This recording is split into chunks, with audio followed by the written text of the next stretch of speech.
Oui, la vie m'a traversée. Je n'ai pas rêvé ces hommes, des milliers, dans mon lit, dans ma bouche. Je n'ai rien inventé de leur sperme sur moi, sur ma figure, dans mes yeux. J'ai tout vu, et ça continue encore, tous les jours ou presque, des bouts d'hommes, leur queue, seulement, des bouts de queue qui s'émeuvent, pour je ne sais quoi, car ce n'est pas de moi qu'ils bandent, ça n'a jamais été de moi. C'est de ma putasserie, du fait que je suis là pour ça, les sucer encore. C'est que, qui s'enfilent les unes aux autres, comme si j'allais les vider sans retour, faire sortir d'elles une fois pour toutes ce qu'elles ont à dire.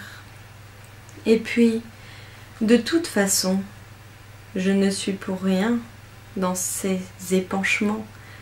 Ça pourrait être une autre, même pas une putain, mais une poupée d'air, une parcelle d'images cristallisées, le point de fuite d'une bouche qui s'ouvre sur eux tandis qu'ils jouissent de l'idée qu'ils se font de ce qui fait jouir, tandis qu'ils s'affolent dans les draps en faisant apparaître ça et là un visage grimaçant, des mamelons durcis, une fente trempée et agitée de spasmes, tandis qu'ils tentent de croire que ces bouts de femmes leur sont destinés et qu'ils sont les seuls à savoir les faire parler, les seuls à pouvoir les faire plier sous le désir qu'ils ont de les voir plier.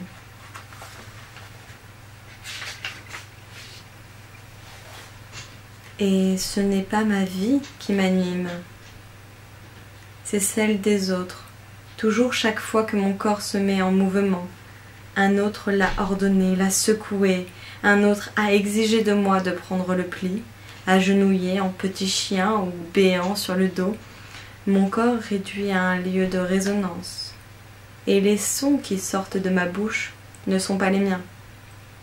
Je le sais car ils répondent à une attente, au souhait de ma voix qui bande, de ma fente rendue audible, pour que des queues s'y abîment, pour qu'elles se perdent dans mes gémissements de chienne lâchée exprès dans le creux d'une oreille. Et j'ai parfois du plaisir. Je ne peux pas dire le contraire. J'en ai toujours lorsque ma voix parvient à me convaincre, lorsque dans mes cris perce ça et là du naturel, du spontané, un chant qui croise quelque chose comme un coup bien placé, une pensée au bon moment, l'impression d'être là pour de vrai, pour de bon, pour mes pères, mes professeurs, mes incarnations, du savoir pourquoi faire vivre, d'être là pour la jouissance de mes prophètes qui traversent mon corps de putain et qui me rend la mienne. Et je ne saurais pas dire ce qu'ils voient lorsqu'ils me voient. Ces hommes, je le cherche dans le miroir tous les jours sans le trouver, et ce qu'ils voient n'est pas moi. Ce ne peut pas être moi, ce ne peut être qu'une autre, une vague forme changeante qui prend la couleur des murs, et je ne sais pas davantage si je suis belle ni à quel degré, si je suis encore jeune ou déjà trop vieille.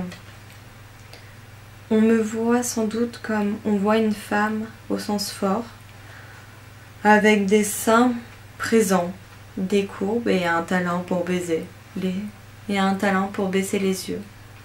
Mais une femme n'est jamais une femme que comparée à une autre. Une femme parmi d'autres, c'est donc toute une armée de femmes qu'il baise lorsqu'il me baise. C'est dans cet étalage de femmes que je me perds et que je trouve ma place de femme perdue.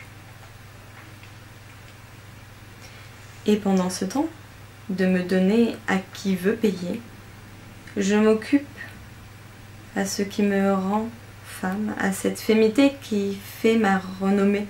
D'ailleurs, je ne fais que ça.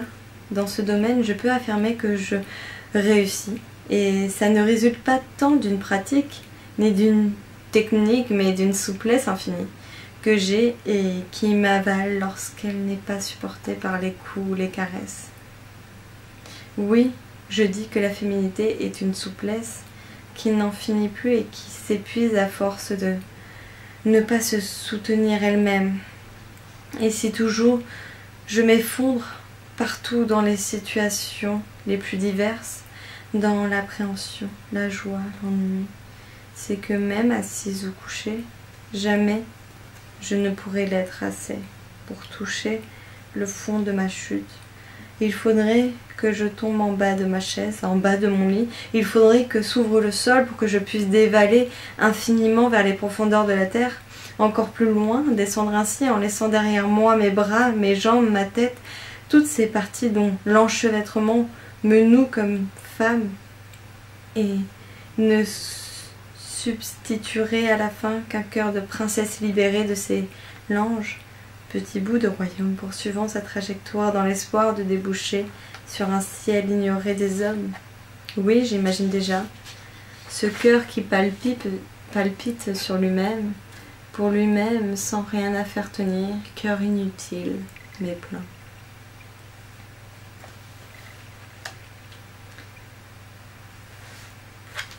Et il suffit de quelques jours pour créer une habitude.